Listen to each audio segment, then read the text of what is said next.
Teraz ta chemiczna ochrona roślin na bezpieczeństwo pszczół. W latach 70., kiedy w sumie obserwowaliśmy takie zagłuśnięcie tą chemią, tego było, może środków nie było dużo, ale były skuteczne, w cudzysłowie oczywiście, bo zwalczały nie tylko to, co powinny, ale zwalczały również pożyteczne organizmy. Dochodziło do 50 albo 70% zatruć w skali kraju. W kolejnych latach, jak świadomość wzrastała, środki były troszeczkę bardziej łagodne, i kary za wytrucia były jakoś tam egzekwowane, więc procent tych zatruć spadał, było gdzieś to na poziomie 30-50%. W ostatnich latach nadal obserwujemy te zatrucia na poziomie od 5 do 20%. To w zależności od rejonu. I to w zasadzie wszystko, co jest wytruwane, to wszystko, powiedzmy, że 90% prawdopodobnie, to są zatrucia na rzepaku i w sadach. Bo to są duże powierzchnie, duże plantacje, dużo środków się używa, a tam jest dużo pszczół, bo to jest intensywne, bo to jest bardzo taki atrakcyjny dla nich pożytek. Więc te pszczoły, które polecą na ten pożytek i będą potraktowane tym środkiem niezgodnie ze sztuką, to właściwie giną w całości. Więc w zasadzie największe niebezpieczeństwo czyha na pszczoły miodne właśnie na uprawach tych sadowniczych i na rzepaku. Teraz co do tych neonikotynoidów. Szum jest duży, można powiedzieć, bo teraz mamy do czynienia z takim zjawiskiem właściwie od kilku lat, które nazywa się CCD, czyli to po polsku jest zespół masowego ginięcia rodzin pszczeli, a że to się nazywa zespół, to nie wiadomo o co chodzi. Bo jeżeli nie można stwierdzić, z jakiego powodu te pszczoły zginęły, to się mówi, że to jest to CCD, bo tam bada się, czy tam były choroby, jakaś tam waroza, że ta choroba roztoczowa je tam zdziesiątkowała, a czy to na przykład były zatrute, bo się zrobiło analizę pszczół i materiału roślinnego, okazało się, że rzeczywiście one były wytrute na rzepaku, czy tam w sadzie, to można to stwierdzić. Ale jeżeli nie można niczego stwierdzić, właściwie zginęły, nie wiadomo dlaczego, to się mówi, że to jest CCD. I ostatnio mówi się, poza tym, że niektórzy uważają, że to maszty telefonii komórkowej wpływają na tę dezorientację pszczół i one nie potrafią wracać do ula. Jakieś tam publikacje, które częściowo to potwierdzały, są, ale to na pewno nie jest to, bo są kraje, jak nie wiem, na przykład taka Finlandia, gdzie telefonów komórkowych, teraz może troszeczkę ten stosunek się zmniejszył, ale tam było ich najwięcej na głowę mieszkańca, więc tych masztów telefonii komórkowych było dużo i wcale nie obserwowano tam złożonego ginięcia rodzin pszczeli, czy w Europie Zachodniej telefony komórkowe to nie są od wczoraj czy od 2 lat, prawda? Więc nie obserwowano tego wcześniej, a teraz niektórzy uważają, że to jest główny powód. I duża grupa, kolejni pszczelarze, zwłaszcza u nas, uważali, że to problem jest z cukrem, który jest tam w czasie tego procesu technologicznego, tam jakieś różne dodatki ma, i te dodatki powodują też, że te pszczoły tam giną, nie wiadomo dlaczego i tak dalej. Są tacy pszczelarze w kraju, co uważają, że problemem jest cukier. My u nas w instytucie badamy te różne, te pszczoły nasze to są naprawdę doświadczane na wszystkie sposoby. Wszystkie zarazy, jakie chyba są możliwe, to my tam sprawdzamy. Oczywiście nie to, żeby je szerzyć, tylko żeby sprawdzić, czy rzeczywiście to szkodzi. Karmiliśmy pszczoły cukrem ze wszystkich cukrowni, właściwie nie w kraju, ale cukier ze wszystkich możliwych źródeł, jakie były na polskim rynku. Z 15 tych różnych źródeł żeśmy wynaleźli, po 10 rodzin było karmionych tym cukrem i nie było różnicy. Wszystkie przezimowały i nic tam się im nie działo. Więc właściwie ten cukier, pszczelarze jedno, naukowcy drugie. I bardzo często takie są problemy, że ciężko się dogadać, ale jeżeli my mówimy o czymś, co jest niezgodne z teorią pszczelarza, to wtedy my się albo nie znamy, albo jesteśmy opłacani przez kogoś, albo coś tam mamy za uszami, bo na pewno musimy mieć z tego jakiś interes. Więc to jest nieuczciwe, niesprawiedliwe, ale fakty są takie, że rzeczywiście ten cukier nie szkodzi. I następnym problemem to są te neonikotynoidy, które tam od jakiegoś czasu są na tapecie, że to one szkodzą. Faktem jest, że część neonikotynoidów rzeczywiście jest bardzo toksyczna dla pszczół. I tutaj nie ma co się oszukiwać, bo Państwo, to ani to żadna tajemnica, bo to są dane ogólnie dostępne. Tylko trzeba mieć świadomość tego, że trzeba je podzielić na 2 grupy. Pierwsza grupa to są te neonikotynoidy, które są używane w zaprawach nasiennych. I one teoretycznie nie powinny mieć kontaktu z pszczołą, ale tylko teoretycznie. ze względu na to, że one są, to są środki systemiczne, to one przechodzą potem do rośliny, a w efekcie do pyłku i do nektaru, które zbierają pszczoły. I ta grupa tych neonikotynoidów, które są wykorzystywane w zaprawach nasiennych, rzeczywiście jest bardzo toksyczna dla pszczół. I o to właśnie chodzi, że ministerstwo chce wycofać, czy tam Unia Europejska chce wycofać te neonikotynoidy z użycia. Bo one rzeczywiście są toksyczne i z naszych badań wynika, że one przechodzą do produktów pszczeli rzeczywiście. Ale, jak już wspomniałem, znowu doświadczaliśmy te nasze rodziny, wystawiliśmy je na te neonikotynoidy. Robiliśmy analizy produktów pszczeli, które te pszczoły zbierały. Czyli badany był nektar, pobierany był z kwiatów. Badany był taki świeży miód, czyli tak zwany nakrop, pobierany z plastrów. Badany był pyłek odbierany pszczołom na wylotku, czyli tak zwane obnóża pyłkowe. Badany był pyłek w postaci pierzgi, który znajduje się w ulu. No i okazało się, że w większości, w zasadzie we wszystkich tych produktach śladowe pozostałości tych substancji aktywnych były odnajdywane. Tylko, że wcale nam nie wyszło, że to szkodzi pszczołom. Bo mieliśmy pasiekę kontrolną, która była wystawiona z dala od tej plantacji rzepaku, żeby się tym żeby tam nie zbierały tego pożytku. I rozwijały się identycznie. No planujemy teraz zrobić coś takiego, że będziemy te nasze rodziny znowu wywozić wielokrotnie na ten pożytek, czyli na rzepak. Te same rodziny będziemy wywozić na ten rzepak w kolejnych latach, żeby sprawdzić, czy to się przypadkiem nie kumuluje w tym sensie i na przykład, nie wiem, czy po 2 latach stacjonowania na plantacji rzepaku z nasionami zaprawionymi będą te rodziny słabły, czy nie będą, czy po 3 latach taki efekt będzie. No jeżeli chodzi o tą krótkoterminową szkodliwość, czegoś takiego nie zaobserwowaliśmy. I to są te neonikotynoidy, które rzeczywiście są w jakimś sensie problemem. Z punktu widzenia producentów, oni powiedzieli, że właściwie nie, bo to nie ma kontaktu z pszczołą. Jeżeli się proces siania odbywa zgodnie ze sztuką, no to w zasadzie ten pył nigdzie się nie przenosi i powinno to być całkowicie nieszkodliwe. No ale ze względu na to, że to są substancje takie, które się przemieszczają w roślinie, no jednak to teoretycznie, potencjalnie jakiś wpływ może mieć, bo tam to się znajduje. Tylko jest kwestia druga.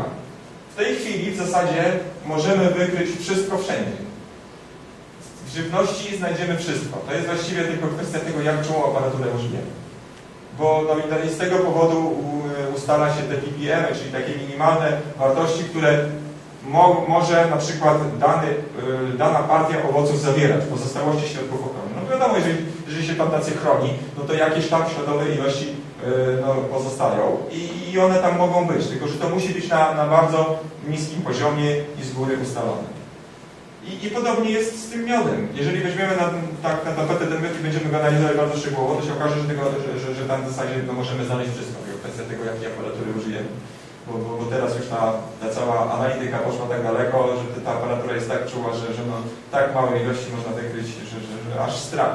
No nikt na razie nie mówi, ile my na przykład jemy konserwantów, tak? Których właściwie każdy człowiek w kilogramach spożywa i to na pewno nam dużo bardziej szkodzi niż te jakieś tam mikroskopijne ilości tej chemii, która tam się znajduje. Oczywiście to trzeba iść w kierunku minimalizowania tego wszystkiego, prawda? No to jeżeli to nie jest zdrowe, to po co mamy to mieć, tak? No ale jeżeli to musi być, no to niech będzie nam na możliwym poziomie, ale nie demonizować tego, że to jest całe zło świata, tylko dlatego, że my tam jakieś mikrogramy gdzieś tam czegoś znajdziemy. Jest druga grupa tych neonikotynoidów, które są dużo bardziej łagodne, jeżeli chodzi o te organizmy pożyteczne, a dokładniej o pszczołę miodną, bo one kilkanaście, kilkadziesiąt razy są słabsze w swoim działaniu tym toksycznym na pszczoły niż te neonikotynoidy z tej grupy. I do tej grupy właśnie należy mospilan, którego substancją aktywną jest acetamipryl. Czyli tu też nie możemy powiedzieć, że są środki chemiczne ochrony roślin, które są bezpieczne dla pszczół. Takich środków całkowicie bezpiecznych nie ma, bo wykonanie zabiegu, obojętne czym, nawet czystą wodą w czasie kwitnienia plantacji, no spowoduje, że my wymordujemy te pszczoły na tym. Po prostu nie wolno pryskać niczym plantacji w czasie kwitnienia. Jeżeli mamy wykorzystywać jakieś środki ochrony roślin, to powinny być takie środki, które mają możliwie krótki okres prewencji, czyli ten czas, który upływa od zaaplikowania tej substancji do bezpiecznego kontaktu owada z rośliną. I są takie środki, które mają ten czas 3 godziny, 6 godzin, ale są takie, co mają kilka dni, albo i dłużej, około miesiąca mogą takie środki być. Takimi środkami w żadnym wypadku nie wolno pryskać plantacji, która kwitnie. Jeżeli musielibyśmy opryskiwać plantację takim środkiem, który ma prewencję 3 godziny czy 6 godzin, to możemy to robić tylko późnym wieczorem, po zakończeniu lotu pszczół. Nie możemy tego robić nad ranem, bo jeżeli opryskamy taką plantację o 3 nad ranem, a pszczoły latem rozpoczynają loty już tam koło godziny 5, więc ten okres szkodliwy, ten okres szkodliwości tego środka jeszcze obejmie te loty. Więc możemy pryskać tylko wtedy, kiedy mamy pewność, że ten okres prewencji zakończy się przed lotem pszczół. Albo stosować takie środki, których okres prewencji dla pszczół nie dotyczy. No, przepraszam, może źle się wyrażę, ale tu jest mały hacz, nie? Mogę przepraszam z tym właśnie słowem nie dotyczy. To znaczy, że w tej chwili w nowej nomenklaturze jest tak powiedziane, że jeżeli jest napisane nie dotyczy prewencja pszczół, to oznacza, że nie wolno pryskać. Tak? To nie jest tak, że bo są substancje, które nadal będą, czyli generalnie w czasie kwitnienia nie powinno się pryskać. Tak? No, ale bo to można różnie zrozumieć w tej chwili. No i o to właśnie chodzi, że ja tu podejrzewam, że ten zapis był pod wpływem nacisków firm chemicznych. Bo słowo nie dotyczy świadczy o tym, że prewencja nie dotyczy, czyli w zasadzie bezpieczna. Czyli dokładnie. Tak, a większość osób to rozumie. A to jest nieprawda. Jak już wspomniałem wcześniej, niczym nie wolno pryskać. Ten okres prewencji tego na przykład mospilanu jest tak krótki, że w zasadzie teoretycznie można by było to opryskać tą roślinę tuż przed lotem, czyli nad ranem gdzieś tam. Ale bezpieczniej jest, ja bym Państwa do tego gorąco namawiał, żeby zawsze dokonywać tych zabiegów wieczorem, jeżeli to jest oczywiście możliwe. I kończyć je możliwie szybko, żeby ten okres od zakończenia zabiegu do rozpoczęcia lotu pszczół, mimo że ten okres prewencji ma zapis nie dotyczy, to żeby to było możliwie, ten okres był możliwie długi. Znoszenie cieczy roboczej przez wiatr, no to też jest oczywiste. No właśnie wszystkie opryski powinny być wykonywane przy pogodzie bezpiecznej. Bo jeżeli przyjedziemy opryskiwaczem nawet po zbożu, a obok będziemy mieli jakąś plantację malin czy innej rośliny, która kwitnie i jest atrakcyjna dla pszczół, no to na pewno ta ciecz robocza będzie zniesiona na tę plantację i zlikwidujemy sporo tych pszczół. Poza tym pszczoły czasem, gdy nie mają jakiegoś źródła wody w pobliżu, potrafią pobierać krople rosy z liści. Bo oprócz tego, że zbierają nektar i pyłek, to potrzebują sporej ilości wody. Zbierają tę wodę, jeżeli nie mają co, to zbierają te krople rosy. Jeżeli w tej rosie będziemy mieli resztki tej substancji aktywnej, no to też spowodujemy zatrucie tych pszczół. Poza tym zabiegi ochrony roślin wykonywane na trasie przelotów pszczół na inne pożytki. Jeżeli mamy w jednym miejscu pasiekę, mamy plantację zboża, a z drugiej strony mamy na przykład plantację malin, no to te wszystkie pszczoły będą przelatywały nad tym zbożem, a my w tym czasie byśmy im pryskali, no to jak one przelecą przez tą chmurę do cieczy roboczej, no to już na pewno nie dolecą nigdzie. Więc to też jest bardzo ważne. To wydawałoby się, że co tam? Tam ze pszczoły, tu moje zboże, które w zasadzie nic związku żadnego z pszczołą nie ma, więc właściwie z niczym to nie koliduje, więc to jest często problem bagatelizowany. A to jest bardzo istotne, kiedy te pszczoły muszą przelecieć na taką plantację. I poza tym niewłaściwe mieszanie pestycydów ze sobą lub z nawozami. Są tabele mieszania i tylko właściwie to, co jest właściwie zalecane, to można to robić. A niektórzy też znowu, żeby zaoszczędzić na przykład na paliwie i nie jeździć tutaj z powrotem, to sobie coś tam wymieszają. I nigdy nie wiadomo, co tam, jaki środek tam powstanie z tego mieszania, bo chemikami zwykle plantatorzy nie są, więc jak połączą jeden środek z drugim, to może być taka trucizna, że w zasadzie nikt się tego nie spodziewał, co to może powstać. Więc miesza się tylko to, co jest dopuszczone do mieszania. Jeżeli chodzi o odnawianie się tych rodzin strzeli po zatruciu, no to wygląda w ten sposób, że jeżeli rodzina była tak wytruta w 40%, to odnawianie się tej rodziny, czyli powrót do stanu sprzed wytrucia, to jest około miesiąca. Jeżeli była wytruta w około 60%, to aż 2 miesiące, jeżeli 80% to aż 3 miesiące. Czyli taka rodzina jest dla pszczelarza bezużyteczna. On wręcz musi ją podkarmiać, jeszcze tam ograniczać wielkość wylotka i tak dalej, żeby nie była rabowana, bo te rodziny, które są osłabione, są rabowane przez inne rodziny silniejsze, czyli te pszczoły z silnych rodzin lepiej zabierają im zapasy. Więc sporo roboty ma taki pszczelarz, żeby ta rodzina wróciła do stanu początkowego. Więc w zasadzie taka wytruta w 80% to już w ogóle nie ma sensu je trzymać, tylko najlepiej ją połączyć z inną i zrobić jedną większą. Mam pytanie, to ja rozumiem, że mocniejsze pszczoły potrafią wejść do ula do słabszych i strażnicy wpuszczają taką pszczołę, tak? Znaczy tak, to się wiąże z tym, że jeżeli jest silna rodzina, to i strażniczki są, liczba strażniczek jest zbliżona. Tam kilka pszczół się włącza i sprawdza, czy to jest ta pszczoła z tego ula. Kiedy obserwowalibyśmy zwiększony nalot pszczół z innego ula, to inne tym strażniczkom pomagają. Kiedy ogólnie mamy niewielką liczbę tych pszczół w tym ulu, to one nawet i nie mają woli walki. One są osłabione, takie niepewne bo ogólnie to tak jest, że nawet silne rodziny jesienią, w momencie podkarmiania, one też rabują między sobą. I to jest taki zabieg, to nabywa do problemów, zwłaszcza u jakichś tam pszczelarzy mało doświadczonych, którzy podkarmiają w dzień też. Ze względu na to, że pszczoły informują się o pożytku tańcem, tak? Wiecie Państwo o tym.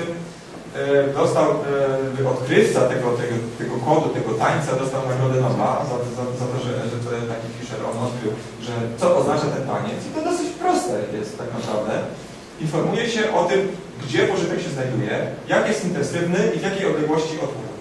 Ale jeżeli pożytek znajduje się w odległości do 10 metrów od ula, to taniec jest taki, że one kierunku żadnego nie wskazują, tylko informują pozostałe, że pożytek znajduje się w odległości 10 metrów od ula. A zwykle ule są postawione dosyć gęsto, prawda? Mamy tam metr, 1,5 metra odległości pomiędzy ulami, więc te wszystkie pszczoły po takim tańcu, a pożytek jest intensywny. A ten pożytek tak naprawdę znajduje się u nich w podkarmiaczce, u nich w górę.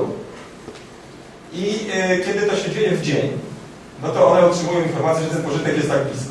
No i tak, część rzeczywiście zorientuje się, że to jest podkarmiaczka i skorzysta z tego i przenosi zapas do plastru. A ta część, jak pomyśli, że trzeba szukać troszeczkę dalej, no to wylatuje z ula, krąży po okolicy i pcha się wszędzie, gdzie może.